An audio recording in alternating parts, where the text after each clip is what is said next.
Саламатсызбы көрөрман жана угарман? Климаттын өзгөрүшү жер шарын болуп көрбөгөндөй ысытып, адамзатка кооптуу таасирлерин тийгизүүдө жана анын кесепеттери келечекте барган сайын күчөй берет деген божомолдор бар. Сиз көрүп жаткан Жашыл климат подкасты. Биз анда климаттын өзгөрүүсүндөгү жаштардын демилгелери туурасында сүйлөшөбүз. Студияда мен Айгерим Кубатбекова жана Жашыл климат подкастынын коногу экоактивист, эко-адам Исмаил Карыпов.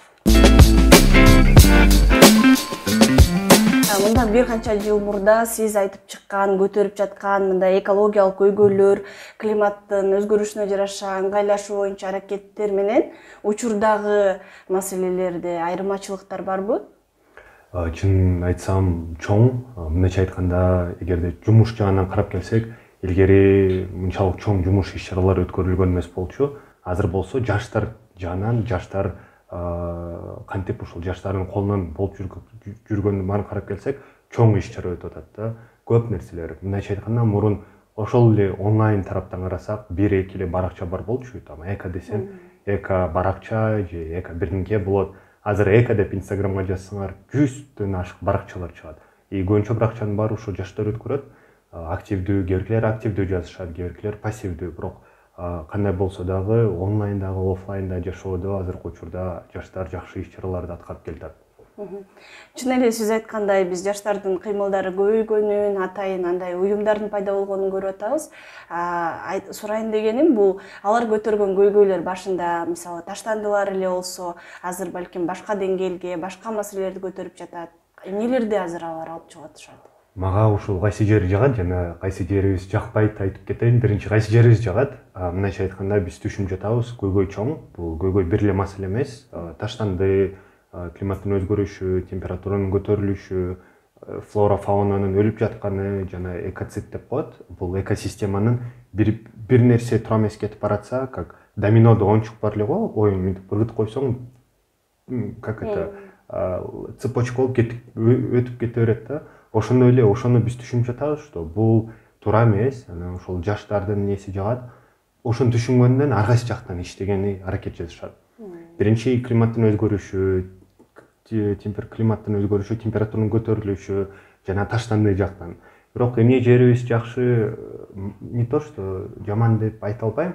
Мындай жакшы жер. Аксап жатабыз дегендей. Аксап жатабыз дегенден бул коом менен жана ушул жогору турган лица, принимающие решения, бизди көбүрөөк укса, а то болуп калат кез-кезде. Бул жаштар деле эмнени билесиңер дегендей ушундай сезим пайда болот да, кээде укпагачтыктан, кээде үнүбүз жетпей калат кээбирки жакка. Бирок антсе дагы болбой, сөтөшсө да өзүбүз өчпөй, алдыга кыймылдап, иштеп, аракет жасап жатабыз. Баарыбыз ошол жаштардын кайсы жери жакшы жерибиз деген да. Сиз айтып аткандай, мындай блогтор көбөйгөндө, чын эле эң биринчи биз эко-адам деген эко жакшы адаттарды биринчи сизден укканбыз. Инстаграмдагы баракчаңыз аркылуу эле, мисалы, таштанды таштагандан баштап же бир нерсеге экинчи өмүр берүү сыяктуу бир адаттарды айтып чыкпадыңыз беле? Өзүңүздүн тажрыйбаңыздан деле карап, мисалы, ошол кездеги көтөрүп аткан айтайын деген оюңузга караганда, аларды айтып бүтүп, азыр мындай башка дагы олуттуураак темаларына кирдим деп ойлойсузбу? Ошол кызык тема, аябай кызыктуу суроону бердиңиз. Анткени бүгүн эле ойлонуп жаткам, эртең менен мурун ошол жазып жаткан, көтөрүп жаткан темаларды кайта көтөрүш керек экен депчи. Анткени биз ойлойбуз, ким контент жаратат, ким ушуларды айтат. Биз бир айтсак эле бүттү, элдин баары угуп калды депчи. Негизги иш токтобойт экен ал менен айтып, буну эскертүү бербеш керек экен, жана эскертүү тарабынан. Таштанды таштаба. Анткени ушул көбү ойлошот, климат өзгөрүлүп жатат. Бул Америкада болуп атат жаман окуялар, ошол эле наводнение, Канадада там өрт болду, анын пожар, өрттүн баары биз жакта эмес, бул бизге тиешеси жок деп.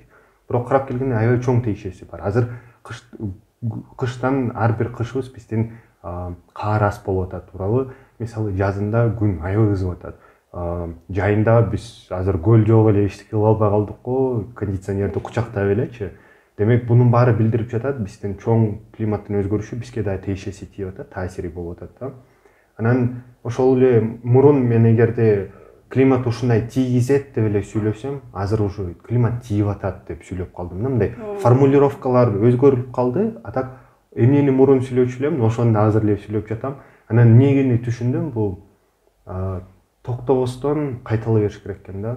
Кайталап эскертүү жаза бериш керек экен. Бирок албетте бөлөк деңгээлге да чыккан аракет жасап атам. Мисалы мурун мени бишкектиктер эле укса, азыркы учурда мен уже Бишкек Кыргызстан эмес, а Борбор Азия боюнча чыгып атам.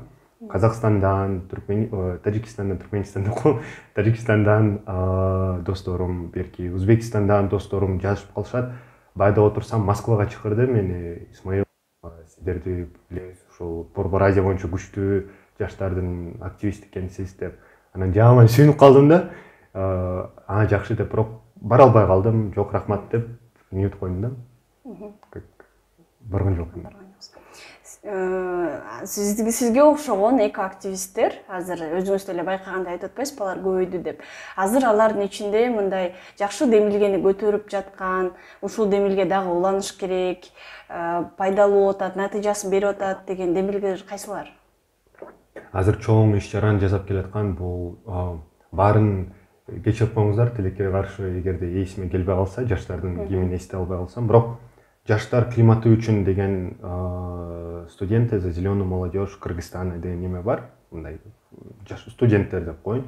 Жаштар алар чоң демилгени көтөрүп жатышат. Эгерде силер Instagram баракчадан карасаңар, мурда жылы жакшы лесопосадка деп чыгарышкан да. Бактарды отурушту, бактарды тегишти, бактардан тышкары көп нерселерди жасашты, субботниктерди. Андан тышкары азыркы учурда көрүп атам, бул биом организациясы, алар мурун эгерде көбүнчө ошол климаттын өзгөрүшү боюнча флора, фаунага уклон жасаса, спецификасы ошол болсо, азыркы учурда карап жатабыз, бул общий жаштарга дагы мүмкүнчүлүк берип, алар менен да чогуу иштешип жатышат. Биомдон тышкары Айдия Центральная Азия деген жана жаштардын борбор немеси уюму, алар да чоң салым кошуп атат да. Мындайча айтканда, жаштар менен иштешип жаткан азыркы учурда көп уюмдар бар. Ошол эле бөлөк уюмдар, эл аралык уюмдар да чоң сунуш жардам берип атышат. Бирок эң негизги ушул өзүбүздүн жаштарыбыз, азаматтар токтобостон акча пайдалуу, жардам береби же бербеби алдыга кылып келатканына кубанычтуу болом да, жаман сүйүнөм. Көрүп алып, анткени кээде оор тема бул, чындыгында эле. Ар кайсы жактан баары эле таштанды, тияка барсаң бул, бияка келсең тигил, анан ойлоносуң, канчалык оор деп. Анан көбүнчө жаштардын бул өзүбүздүн кесиби эмес да. Мисалы менин кесибим боюнча кошумча бул. Бияктан акча таппайбыз, бул өзүбүздүн күйүп жаткан Кыргызстанга, жер жүзүнө, жер энебизге күйүп жаткан нерсебиз да. Анан ошондон токтой эле жүргөндөн, как единомышленник, өзүмдүн окшошурларды көргөндө жаман сүйүнүп калам да. Азаматтар бул 7 саат, 6 саат укташат экен, бирок 1 саатын бөлөт экен жака деп. Сиз уюмдарды жалпы алардын мындай иш аракеттерин айтып атасыз, бирок мындай конкреттүү бизди көрүп жаткандарга түшүнүктүү болуш үчүн мисалы кайсыл кыймылын айтат элеңиз дейм да? Кайсы багытта? Азыркы учурда ошол эле студенты за зеленую молодежь Кыргызстана дегенден не багытын айтып кетсем, бул алар ошол ойлоп табышты, театр, опера, балеттерден спектакль коюп башташты да. То есть мындайча айтканда постановка, театральная постановка, каерде ошол музыка, движение аркылуу элге көрсөтүш үчүн кандай биз таасир тийгизип атабыз, жер энеден кандай биз таасир алып атабыз. Ошол эффектти көрсөтүш үчүн ушундай постановка кылышты, мындай багыттап кетсек, спецификасын. Маалыматын жогорулатуу экен да бул. Маалыматын жогорулатуу туура. Экинчи кылып жаткан нерселер бул бак тигүү. Бакты тигип атышат. Ар бир региондорго барсак, эгерде ар бир региондон бакты тигип атышат. Эң негизги бул маалыматтуу болгон адам действияга кирип баштайт, мындай айтканда кылып баштайт да, кыймыл аракети пайда болот. Экинчи бул ошол спектакль, постановкалар жана бак тигүү, үчүнчү, төртүнчүсү бул ошол ар кайсы тренингтерди өткөрүү. Маалыматты эле десем болот, бирок маалыматтан тышкары мындайча тренингти бир зданиядан өткөрбөй, иш чараны эшиктен өткөрүп жатышат да. Мисалы маалымат беришет, анан ошол эле жактан эми жүргүлө неметелик деп, мусорду теришет, мусордон сорттошот. Мисалы ушул жакында балыкчынын жаштары деген уюмун унутуп калдым. Ошол жака чакырып атышат, барып мусорду терейин деп атам. Көлдүн жээгинде балдар мусор теришебиз чогуу, анан ошол мусорду таштануудан тергенден кийин сорттоого аракет жасайбыз. Эмне үчүн сорттогону маанилүү, анан кантип сорттосок болот? Пластик бөлүнөт да, пластик 1, 2, 3, 4 деп ар кайсы пет менен. Анан ошол пластикти, кагаздарды сорттогон аракет жасайбыз да. Айтып атпайсызбы, мисалы адамдарда эң агач маалымат болсо, анан ошол аракеттерди жүргүзүп баштайт депчи. Сиз айтып аткандай Борбор Азиядагылардын арасындагы болсо деле, бизде мындай Кыргызстандын ичинде бири-бирине окшош болбойт да климаттык, экологиялык көйгөйлөрчү. Эң негизги базалык маалыматтар кайсылар, мисалы кандай маалыматтарды билишибиз керек? Эң биринчи бул өзүбүзгө тутуп алыш керек. Мээге туура айтам да, мээге тутуп алыш керек. Эгерде биз ушул 10 жылдын арасын ичинде кыймылдабасак, тилекке каршы Борбор Азия чоң көйгөйгө тутат бетме болот.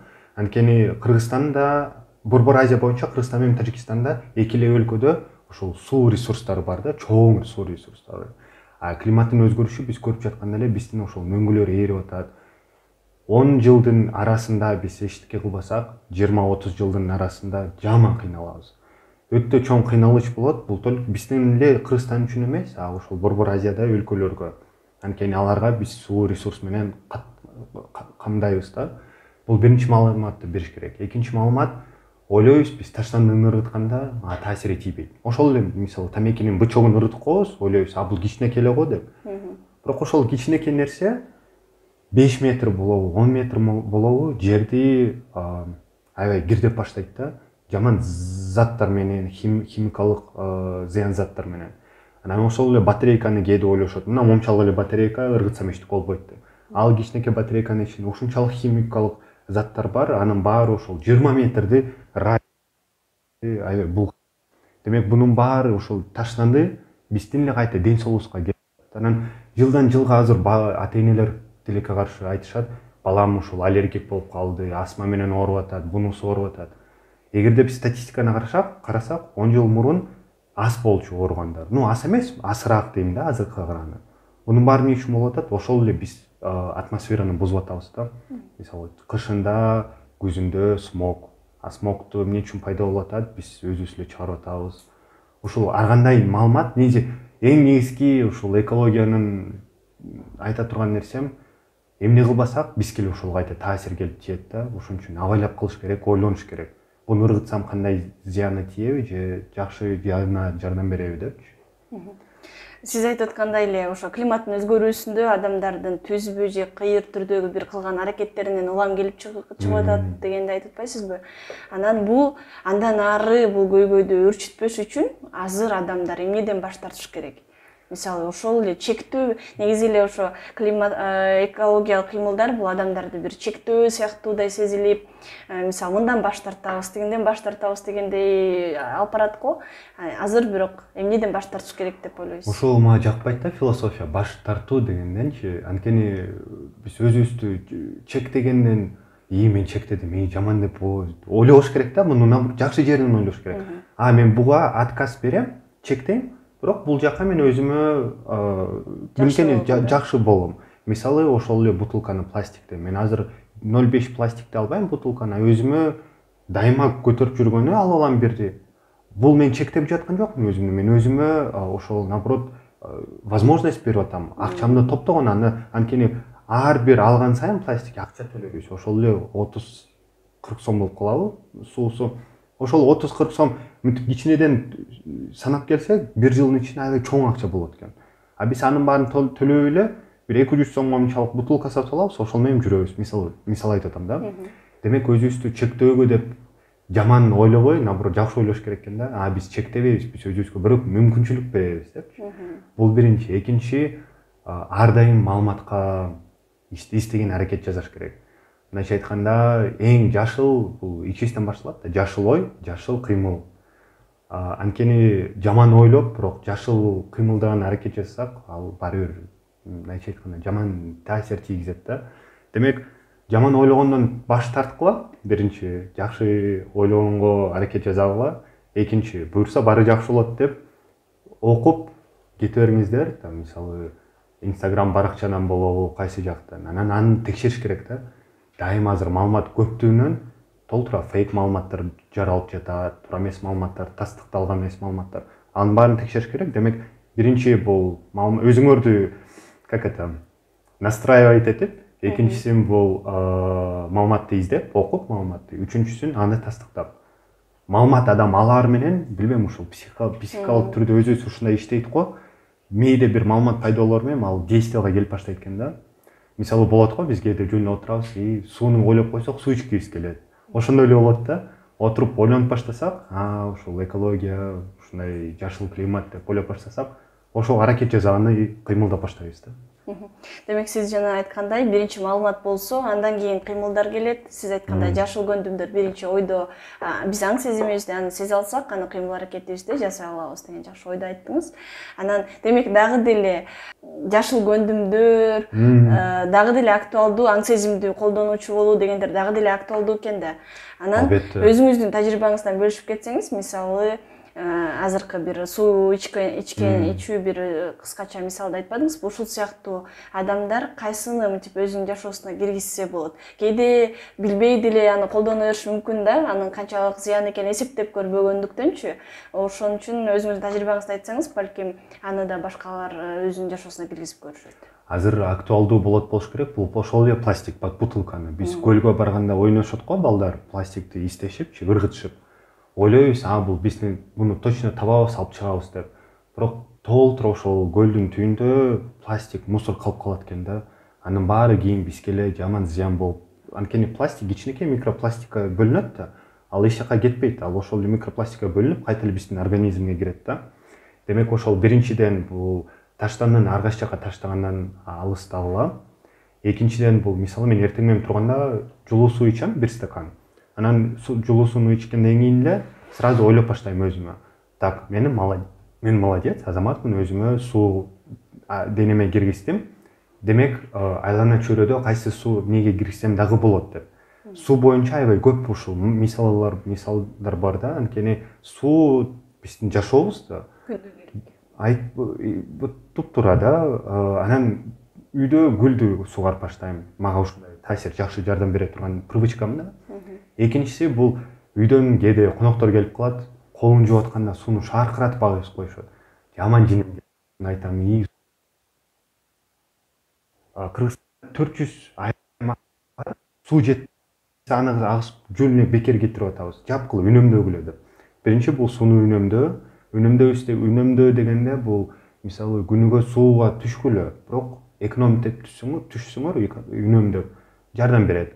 Эки, ошол эле мусорду дайыма болот, үйдөн ошол эле коноктор же тияктан бияктан келип калса, фрукт овощ немелерди, чыккан таштандыларды чогургутушат да. Анан ал тилекке каршы барып, чогуу барып сасыйт бир жакта, турайт, каңырсыйт. Анан анын баары же разлагать этпейт, же кетпейт. Ушун бүттү, турат, миллиондоп жылдап турат да. Эң жакшы нерсебиз биз ирээктеген аракет жасайбыз да. Айтабыз, кагаздарды өзгөчө коюңуздар, мына биякта чакабыз бар. Бияка жанагы азык-түлүктүн таштандыларды таштаңыз. Бул жака болсо пластикти отдельно бөлүңүз деп. Бирок азыркы учурда жашообуз пластик ар кайсы жакта болуп калды. Демек, ошол пластик баштыкты запрет койбодубу? Аябай жакшы кылды деп ишенем. Бирок бир четинен кичине доработкалар жетпей калды да. Анткени менин оюм боюнча законду киргизер менен аябай кыска срок берип калды. Биз баарыбыз баштык менен колдонобуз да, биз жетишпей калабыз да, тез өткөнүчү. Мисалы, көлдө байкуштар угуп атам, жаман кыйналып атышат. Анткени бир заматта эле баарын өтүштөрдү да, баш тартып өткөзүштады. Ага адаптация керек да, мындайча айтканда, көндүрүш керек адамдарды. Ошол пластиктен баш тарткыла. Мен үйдөн мурун кичинекей кезде магазинге чыгып баратканда апам ошо берчи. Эми немени баштыктар алып бар деп. Апамдын илгерки ошол мурун авоськасы бар болчу. Ошол менен жөнөтчү. Азыр ошол апамдын адатын мен алып алып турмун. Брачка, сестренкаларым бир жака баратса, иним, сиңдилерим. Токто деп шоперимди берем өзүмдүн. Үйдө толтурат ар кайсы долбоорлордун алынган шоперлер. Ага бирди берип коем, бар картошканы ошого ал, помидорду буга сал, пиязды буга сал депчи. Анан үчүнчү адатым бул кайсы мен элдер жек көрөт ушун үчүн. Бирок магазинге киргенде эгерде көрүп калам, дайыма көрөм. Бир сүт алат, анан ошол сүттү пакетке салып берет. Анан айтам мен, эже пакетиңиз курулуп атпайбы, акча алып атпайсызбы ан үчүн? А сиз колуңузга эле ала аласыз да, эмне кыласыз пакет алып? Жаман жек көрүшөт да, сен эмне кийлигишип атасың?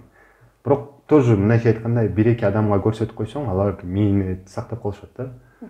Бирок ошо сиз эле айтып жаткан мисалы шоперлер боюнча эко адаттардын принциптеринде мисалы бир нерседен аны узагыраак колдонуу тартиби бар болуш керек. Мисалы ошол эле сиз айткан салфан баштыктарды, желим баштыктарды мисалы бир канча жолу колдонсо эгер бул ошол принциптерге туура келет, а шоперде болсо бир жолу колдонуп андан ары колдонбой калса принципке туура келбейби? Туп-туура, чоң рахмат, жакшы айтасыз.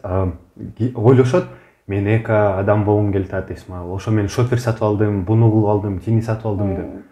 Эң эски ушул эко адам болгонун принципи бул жаңы нерсени сатып албастан болгон нерсени аягына чейин до конца колдонуш керек да, мындайча айтканда. Ошол барбы, аягына чейин колдо, чыгар, тыт, сындыр, кайта жанагы reuse деп коет, кайта ошону оңдо дагы кайта колдоно бер. Носки тытылып калдыбы, мен апам экөөбүз үйдөн отурабыз, тигебиз носкибиздечи, кайта кийип ал. То есть эң эски бул жаңы нерсени сатып албай, бул эко депчи. Аны greenwashing деп коет, ушундай понятие бар, greenwashing деген. Англис тилинен көп билинген бул отмывка зеленых денег деп коет го. Мындайча айтканда, эко деп мындай маркировка бар, эко деген. Бирок чындап келгенде бул эч зыян тийгенден башка пайдасы тийбейт. Демек ошол эле мисалы кээки продуктылар бар, эко деген продуктылар. Алар эко эмес, алар зыян тийгизет, бирок калп эле эко деп коюшат. Анан адамдын адаттары да greenwashing болушу мүмкүн да, сен өзүңдү алдап, мен өзүмдү алдап жатам, мен эко адаммын деп, бирок мен жаңы хлопок кийим алып атам, а эскимди ыргытып атам деген бул болбойт. Мисалы жаңыдан баш тартып, ошол эскини аягына чейин колдонууга аракет жасаш керек да. Анткени азыр дүйнө жүзүндө эмне балянын баары жок. Билбейм, итке даже носкилер тыйып калышты го дейм. Ошол ар кайсы ушул консюмеризмдин ичинден наоборот баш тартууга аракет жасаш керек да. Эми баш тартууга дегенден өзүңө чектөө койбой, а бөлөк мүмкүнчүлүк тапкан аракет жасап. Ошону жакшы айттыңыз, анткени мен мындан ары эко адам болом, өзүмдү деп бардык үйдөгү пластик идиштердин баарынан баш тартып салган, же мурда желим баштыкты биз ансыз деле үйдөн бир эле жолу колдонбойбуз, аны тазалап 2-3 жолу мындай узак эле өмүр беребиз да агачы. Ошол принцип деген демек биз жөн эле андай желим баштыктарды колдонбошубуз керек экен деп эле алардан баш тартып эмес, сиз айткандай аягына чейин чыгып же калдыктарды туура бөлүштүрүү менен мындай буга жетсе болот экен да. Туп-туура, ушул биздин илгертеден ата бабаларыбыздын адаттары жагат. Мага тарыхты үйрөнүп келдим, азыр тарыхты окуйм. Анан биздин культурный код деп коет. Ушул акындар менен, манасчылар менен жумуш аркылуу ушул жумушума чоң ыраазычылык билдирем.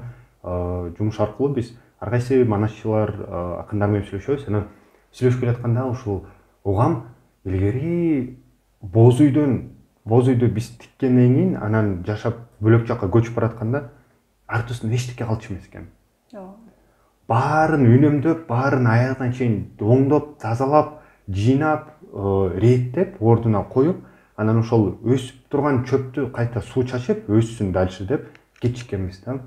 Демек ошол эле мисалы биз могу немени көрөбүз го? Шырдак дебейт, атын калдым. Тушкейизби? Жок, тушкейизби? Курак. Балким мен да куракты жөн эле бир коздук деп ойлочумун. Анын философиясын окугандан кийин таң калдым. Мен да ар кайсы философияны уктум. Мисалы бул каза болуп калган адамдын кийиминен тигилет деп, бирок эң эски философиясы бул кийимди жөн ыргытуу эмес, айрылып, тытылып, аягына чейин болбой калса, ошол кийимден жулуу, стенкага жулуу болсун, кооз болсун деп курак тийип коюшат. То есть илгерки биздин адаттар бар болчу экен, биз ошонун кичине просто эстеш керекпиз да. Ошол биздин өзүбүздүн адаттарыбыз, культурный код биздин мындайча айтканда. Бирок тилекке каршы азыр билбейм, жаман жүрөгүм ооруйт.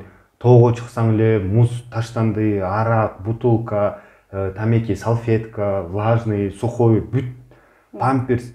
Анан жүрөгүм ооруйт, кантип жашап келатабыз? Балдарга калалы бирдемке кийин аракет жасайбы, балдарыбыз жашайбы бул жерде депчи. Билбейм, жөн эле барып тоого эс алышат да, ошол жактан ташташат, ыргытышат, кайта кетишет. Мындай кичине жиним, ошондо жиним жөн келет. Сиз айтып аткан куракты кичине кошумчалагым келип атат. Анткени биз дайыма айтабыз, ата бабалар табият менен таттуу мамиле болушкан, алар ага аяр мамиле жасачу деп. Бирок ошол бир эле сиз айткан мисалдагы куракта алар өзүнө эле ошол мисалы кийилбей калган кийимдерди ыргытып салбай, аны бир жылуулук тартуулаш үчүн, кооздук балким үйүнө илгенден сырткары бул эгер ошол майда таштандылар эшикте жаткан болсо, аны мал жеп алып, такалып калган учурлар бар экен да. Аларды да мындай башка жаратылыш, климаттын өзгөрүшү деле бир эле адамзат эмес, анда жашаган бардык тирүү жандыктардын баарына таасир тийгизген үчүн бул философия мындай бардык тарабын камтып турат да, сиз айткандай чынжырдуу. Туптуура. Аябай жакшы айттыңыз, мал жейси ошол ойлойт, ошол эле мисалы таштандыны ыргытабыз, мал жейт. Биз ойлойбуз, мал жейди, биз эмес депчи. Бирок малды кайта ким эле колдонот, ким эле жейт, ал малды биз эле анын аягында цепочка боюнча ошол чынжырдын аягында кайта эле биз болуп калат байлап. Өзүбүзгө эле кайта зыян тийип атат да.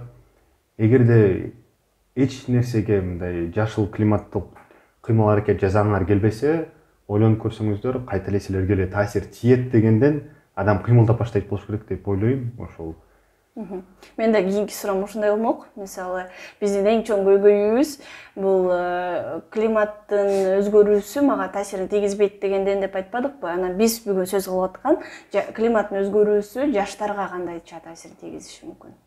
Тилекке каршы бул эң биринчи таасир ден соолук.